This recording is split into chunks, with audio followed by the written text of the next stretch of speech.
Can you use old laptop batteries for robotic projects?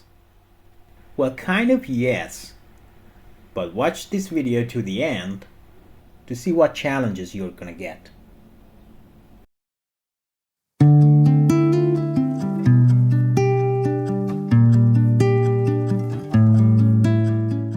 Laptop batteries are actually nothing but a pack of LiPo batteries connected to a board for protection. And this board, which is called SM-BUS, is taking care of the process of charging and discharging the batteries safely. You may know that LiPo batteries are not very stable and they can catch fire.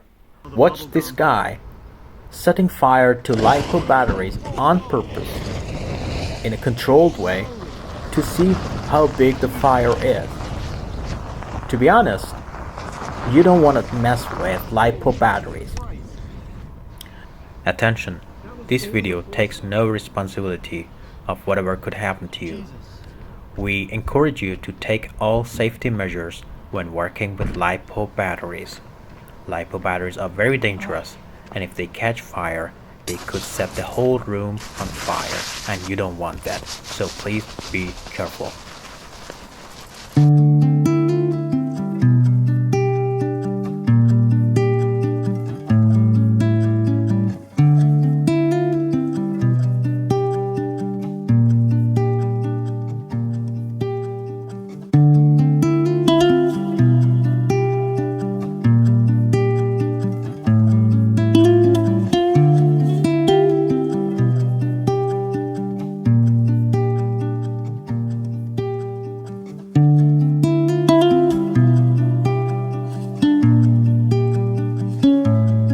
I had an old out-of-work laptop and I wanted to use the batteries for the robotic project that I was working on. The batteries were in really bad shape and they weren't used for years. I searched the model of the battery on Google and I was lucky to find a screenshot of the pinout of the battery, which was taken from NLBA software.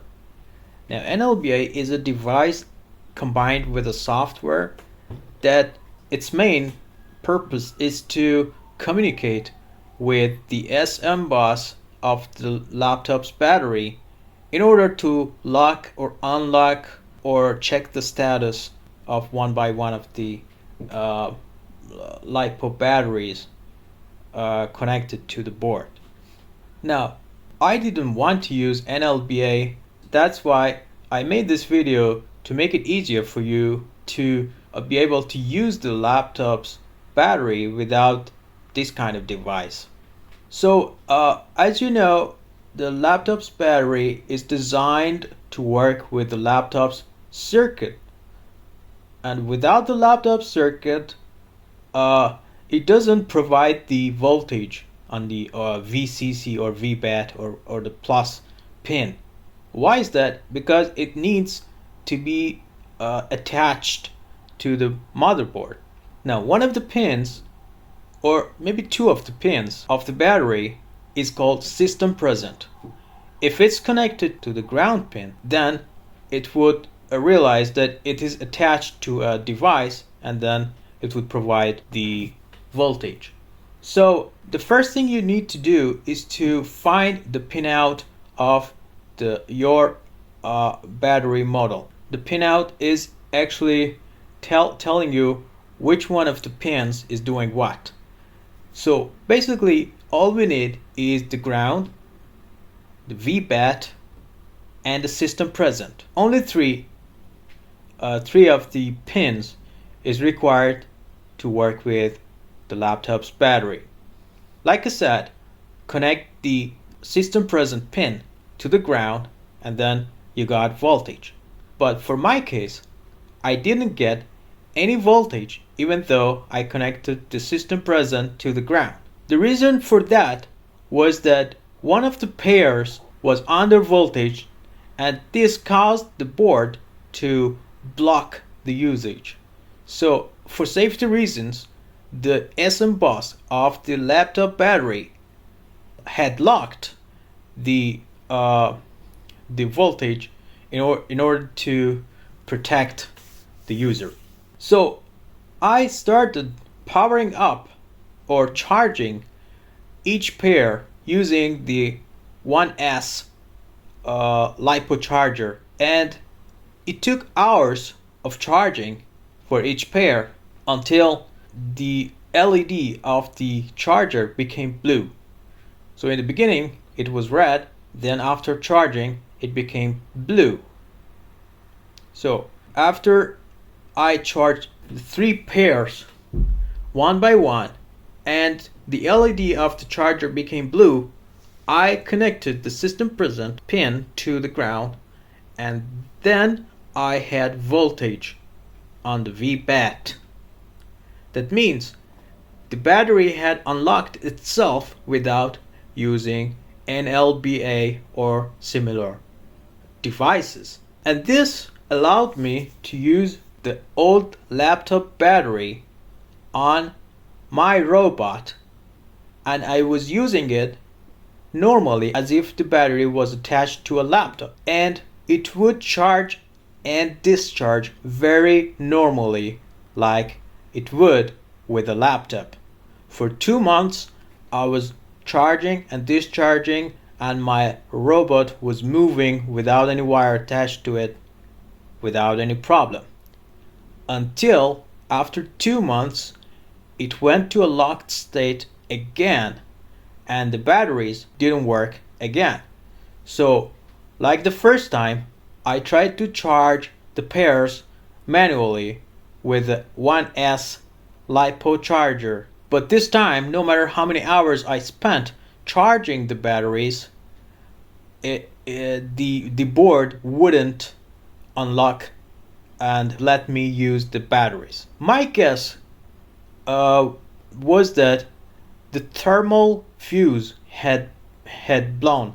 I don't know, I'm not sure, but this could be one of the reasons why the SM bus locks the voltage and doesn't let you use the batteries. So what I did, I had to detach the SM bus from the batteries and use the BMS that I purchased, the Chinese board, which supports up to 25 amps. Or if you have a similar board that does this for you, you can do the same as you can see in the video. Okay, still I would like to detach the original board from the batteries because we no longer want to use it. So we should detach the positive from here and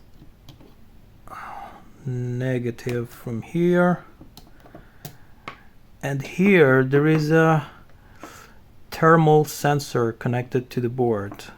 We're going to detach it or maybe remove it completely.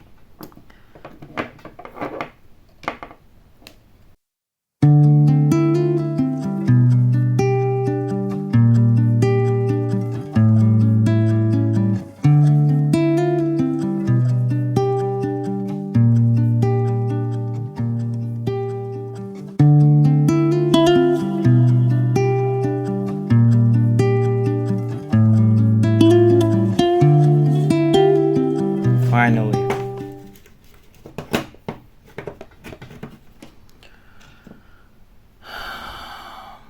Okay.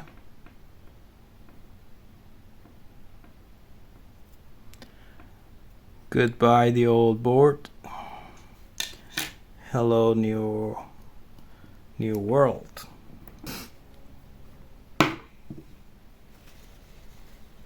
Okay, I would like to use the batteries in this form because the geometry is more suitable for my robot rather than stacking them up. So I'm going to design and 3D print a box which can hold the batteries in this shape.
While we're watching the beautiful scenes from 3D printing process of the battery packs box, if you've learned something from this video, don't forget to hit the like button, and if you click on subscribe, you won't miss the next amazing video about robotics, electronics, and amazing stuff.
Okay, here is my robot, and it has a power system here. The input can be around 12 volts and the output is USB. So I'm going to connect the battery pack for the first time to the system to see if it turns on the robot.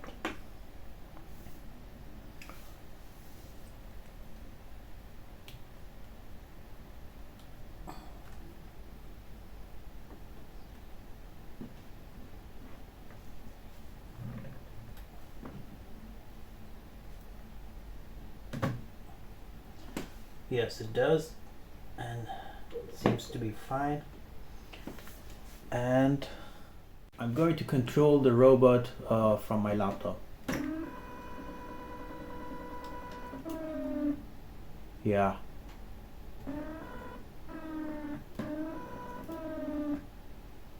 Yeah. Seems to be working fine. The kind of test that I have in my mind is full cycle discharging and charging of the batteries. My robot doesn't consume much power. It has 2 step motors, 2 easy driver. They barely consume 3 amps, and there is Raspberry Pi that needs another 3 amps. And there is another mechanism which is using 1 amp. So 7 amps maximum is what I need. And this board, actually, this BMS supports up to 25 amps, so we're safe. But it wouldn't hurt to be sure that nothing bad will happen.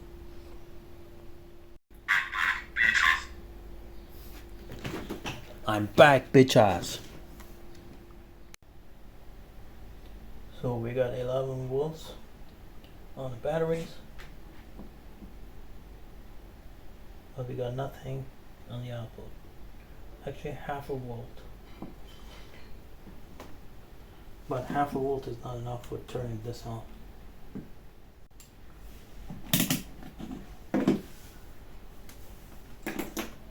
Now let's charging.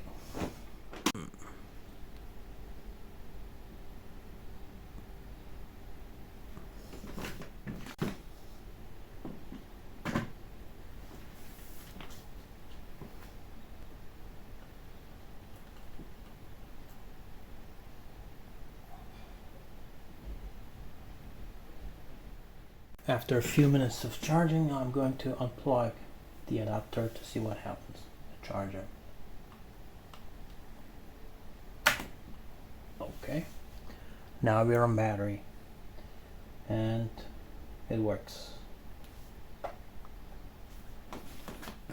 Okay. After several hours of charging, it seems like the overcharge protection of the battery's board is working fine. Let's test. The voltage is 12.4